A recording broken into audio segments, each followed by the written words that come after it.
We have here 3 different examples of M16A1 handguards.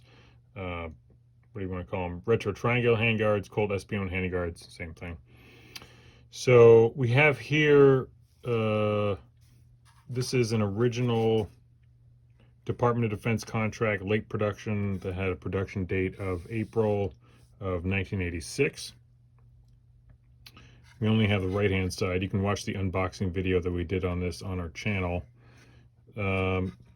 These more worn out looking ones are earlier production. Our guess is that these are 1970s production, although we don't know for sure. It's almost certainly earlier production than the 1986 handguard, since they stopped making these, at least for the Department of Defense, after the 1986 handguard was produced. These right here are current production, made in Taiwan, and we wanted to compare them with these standard issue ones that we have here. Like I said, we have 2 different types of standard issue ones. So, appearance. So the appearance of the 1980s production handguard is not actually that great or consistent. It has what I would describe as a dusty look, but without the dust. Like, it has kind of a light, flat sheen. So these are military contract handguards. So you can imagine they're more concerned with function than appearance. And so people building retro kits should keep that in mind. None of these examples actually have a beautiful, deep, black, consistent finish. That's just not in the cards, at least for these examples. The word finish isn't really accurate, since there's no finish on these polymer handguards. It's just the color of the plastic that it's made out of, so it's not really accurate anyway. So this one actually has this odd sticky stuff on the end. I don't know if that's because it was in storage for so long. I don't know what that is, but anyway, the Taiwanese one also has a somewhat inconsistent look. You can see that the polymer has sort of these gray tones embedded in it, in there. So it's also not that consistent. The older production ones, like I said, our assumption is that these were 1970s production. I would say has the most consistent appearance out of all of these, but it's pretty worn down, so it's hard to tell. But if you really take a close look at the plastic, it's the most consistent black finish out of all of the examples that we have. How do these feel? The 1986 handguard feels better in the hand than the earlier production handguard. These earlier production handguards have kind of a cheaper plastic feeling. It's hard to describe. It has almost a hollowy feeling. The current production handguard feels a lot closer to the 1986 production.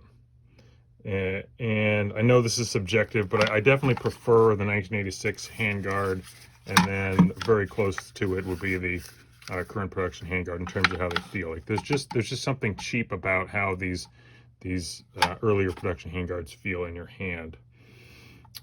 Weight. So one thing that really surprised us is that the 1986 handguard is considerably heavier than the other 2 types, and this was surprising because when you actually weigh them, when you actually and we put a scale here, so the 1986 production handguard is 5.2 ounces. The earlier production handguard is 4.7, so almost about 4.7, so almost a full ounce lighter on the earlier production handguards. The Taiwanese production handguard is 3.9. So it's a little confusing to me where all the extra weight is coming from on the 1986 production, because the stamped aluminum on the inside can't be that much heavier because they're all so similar. So they must be just using either a heavier type of plastic, or there's just more plastic in these. But with 2 of them on here, you're going to have a 2 ounce difference between the Taiwanese production, which is the lightest one, and the 1980s production, which is strange to say the least. That's quite a bit difference. And given that these 2 types are actually Bose standard issue. It's kind of surprising to see that. So all three of these are very similar in quality and design. As far as I can tell, it's plastic with the stamped aluminum heat shield that's riveted into the plastic handguards. You can see the rivets here. What's interesting is that the dies that were used for the aluminum stampings between the 1980s model and the earlier version are not exactly the same. You can see here on the end that the aluminum stamping is cut slightly differently. And if you look really closely, you can see that they're bent very slightly differently. And so which would suggest that they're using a different stamping die when they put it into the machine. Now also what's interesting is that the 1970s, or just earlier productions, we're referring at Handguard here on the left, and the 1980s Department of Defense manufactured one here, these are actually interchangeable. So they will fit together properly. If you look carefully at the rivets there's a little relief cut into the die there on the left-hand side, and that rivet on the right-hand side will fit, even though these were manufactured probably years apart. So these are consistent with one another.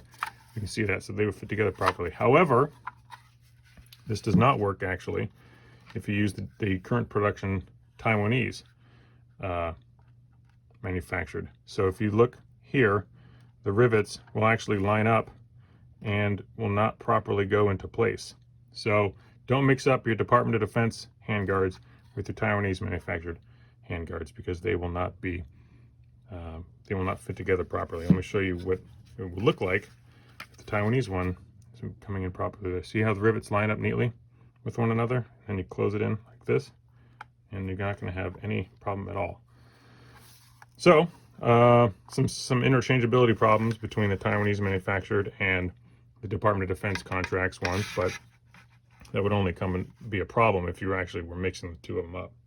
Either way, these are all three of these types, between the earlier models, the 1980s manufactured, and the Taiwanese manufactured handguards, very similar in design of manufacture, very similar in quality, and they're all pretty interesting examples of the handguards that are available. Thank you for watching.